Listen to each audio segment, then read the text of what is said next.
Right, so you got some footage here from Swarkestone Bridge, which is just outside Melbourne. Obviously, same sort of location as the previous video around Derbyshire. Really long bridge, old sort of traditional looking bridge as well. Obviously, to provide passage across the what would be like the marshlands when it gets sort of wet and flooded in the area. South Derbyshire is a bit of a crossroads, really, because you've got it gets really watery in sort of January, February time.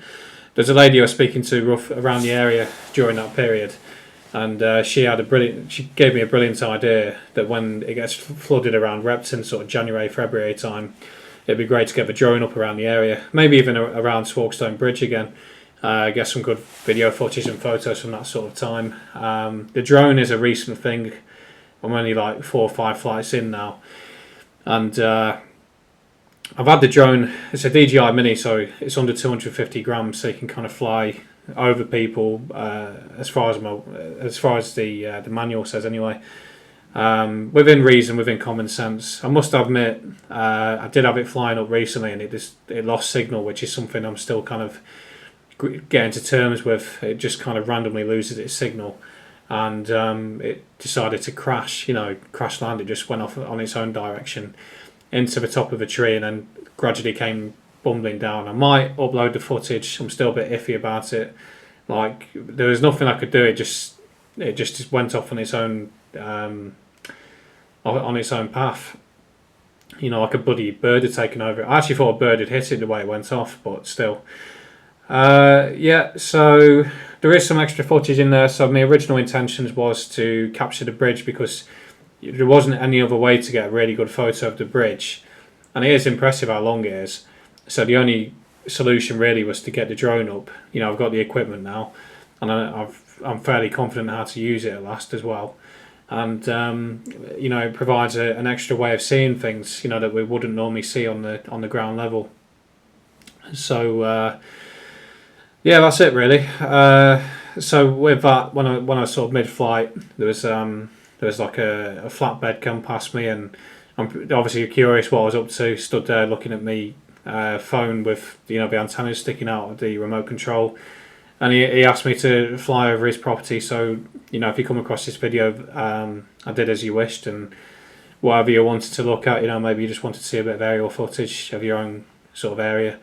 If there's any issues, just let me know, and I'll try and clip the any footage out or whatever. I think that's it. I'll just be rambling to kind of fill the space. One thing I've noticed obviously already is the drone footage. The drone doesn't record noise, so with that, maybe in the future I'll have to do a bit of busking or something, to try and fill out the silence, because I don't think I could just ramble on and on about whatever I'm looking at, for 6 minutes. But that's about it really. There should be plenty more drone footage on the way, because I am thoroughly enjoying using it, to be fair. To see obviously bird's eye views, angles you wouldn't normally see. Fortunate enough being in Derby as well, because I've noticed Derby's perfect for Derby city centre, that is. It's perfect for drone flying because there's loads of big open spaces. So for example, you've got the market hall area where the water fountain is. That's a big, large, open square space with an impressive old market hall building, with the clock tower at the top, so maybe go up there. 120 metres, I think, is what it is. 120 metres is illegal off the ground level that you can fly to from your own phone and remote control. You've also got Derby Cathedral around the Silk Mill. You've got a large open space there, so I could get it up.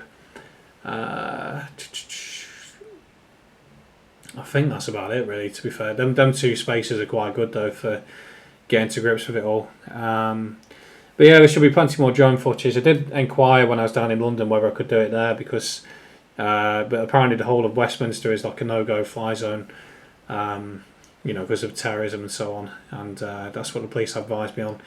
But I think you can apply for a licence, and I reckon with my background, maybe like I need to do a DBS check or something and maybe acquire a licence that way, because it would be brilliant to get some shots of like Nelson or go up Big Ben, something like that. But I know the police get activated as soon as you start flying your drone because it interferes with their signals, and they obviously become aware of it.